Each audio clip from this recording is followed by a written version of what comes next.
नमस्कार, मी सुमित. तुम्ही पाहता LS मराठी 12च्या इलेक्शन स्पेशल बुलेटिन मध्ये आपलं स्वागत. बस आणि मेट्रो सेवेबाबत पुणेकरांना दिलेला शब्द 100% पाळणार. अभ्यास करूनच आम्ही हा निर्णय घेतलाय. पुणेकरांवर कोणताही अतिरिक्त आर्थिक बोजा पडणार नाही असं आश्वासन खासदार सुप्रिया सुळेंनी दिलंय. पुण्यातील गुन्हेगारी वाढली, सरकारने आत्मचिंतन करावं, गुन्हेगारी थांबवावी अशी मागणी सुप्रिया सुळेंनी केली आहे. जालना निवडणुकीच्या तोंडावर भाजपला मोठा धक्का बसलाय. भाजपचे प्रदेश निमंत्रित सदस्य असलेले सुनील आरदड यांनी शिंदेंच्या शिवसेनेत प्रवेश केला. आमदार अर्जुन खोतकर यांच्या नेतृत्वात हा पक्षप्रवेश सोहळा पार पडला.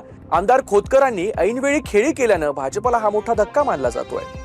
मनसेचे शहर अध्यक्ष मनोज घरत यांनी भाजपमध्ये प्रवेश केलाय.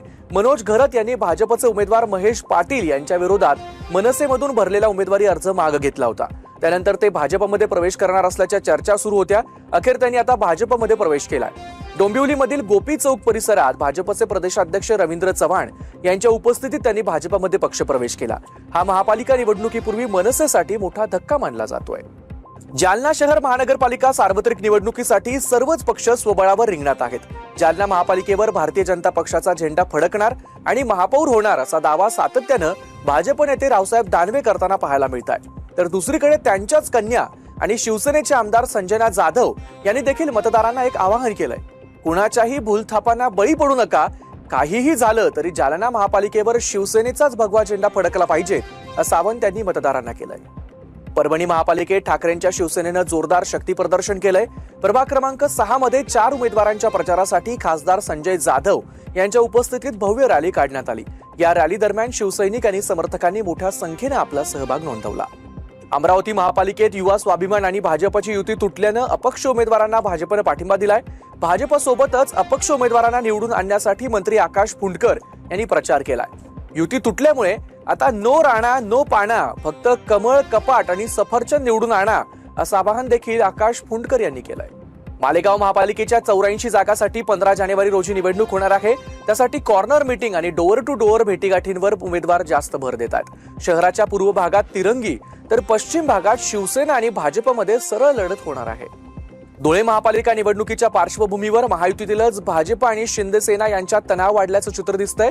प्रभाग क्रमांक 16 मध्ये भाजपच्या वतीनं शासकीय कर्मचाऱ्यांच्या माध्यमातून प्रभागातील नागरिकांचा सर्व्हे करण्यात येत असल्याची माहिती शिवसेना शिंदे गटाच्या उमेदवार पार्वती जोगी यांना मिळाली. ही माहिती मिळताच पार्वती जोगी यांनी आपल्या कार्यकर्त्यांसह घटनास्थळी धाव घेत सर्व्हे करणाऱ्या कर्मचाऱ्यांना जाब विचारला. मात्र यावेळी संबंधित कर्मचाऱ्यांनी उडवाउडवीची उत्तरं दिल्याचा आरोप करण्यात आला. त्यानंतर पार्वती जोगी यांनी तात्काळ पोलिसांना माहिती देत संबंधित कर्मचाऱ्यांना पोलिसांच्या स्वाधीन केलं. नवी मुंबई महापालिका निवडणुकीसाठी भाजपकडनं जोरदार प्रचार सुरू आहे. जुईनगर इथल्या भाजप उमेदवारांना पाठिंबा देण्यासाठी सभेचं आयोजन करण्यात आलं होतं.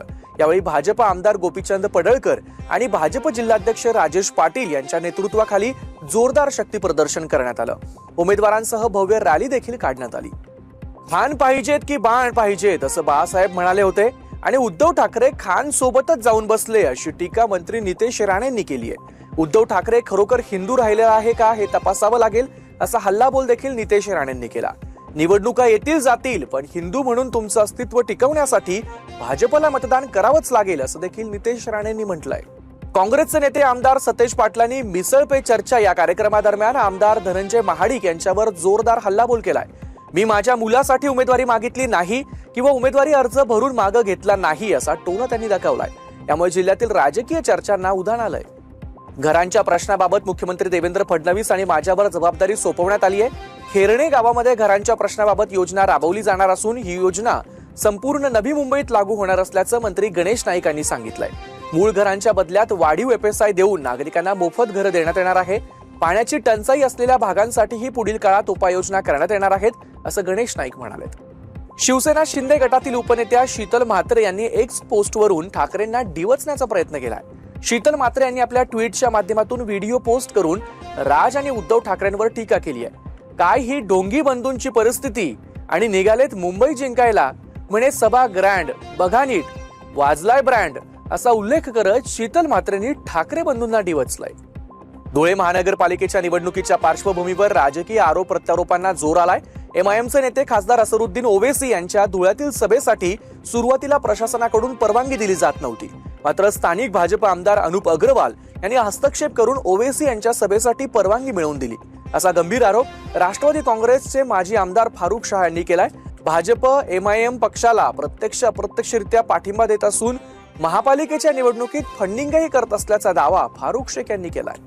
मुंबई महापालिका निवडणुकीच्या प्रचारासाठी उत्तर भारतीय नेत्यांसह उत्तर प्रदेश, बिहार, मध्य प्रदेशातील प्रचार वाहनं मोठ्या संख्येने मुंबईत दाखल झाली आहेत. आतापर्यंत 142 वाहनं परराज्यातून आली असून त्यांना सशर्त परवानगी देण्यात आली आहे. या वाहनांच्या परवानगी शुल्काच्या माध्यमातून 3 लाखांच्या जवळपास महसूल मिळाला आहे.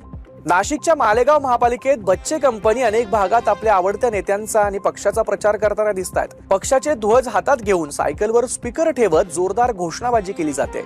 यावेळी मतदारांना मतदान करण्याचं आवाहन देखील बालगोपालांनी केलंय. नथुराम गोडसे माणसात नव्हता, तशी तुम्हाला सवय लागली, अशी वादग्रस्त टीका एमआयएमचे अध्यक्ष असरुद्दीन ओवैसी यांनी केली आहे. जालना महापालिका निवडणुकीत एमआयएमच्या उमेदवारांच्या प्रचार सभेत ते बोलत होते. त्यांच्या या विधानामुळे नवा राजकीय वाद उफाळून येण्याची शक्यता निर्माण झाली आहे. या होत्या आताच्या महत्त्वाच्या बातम्या. बघत रहा LS मराठी.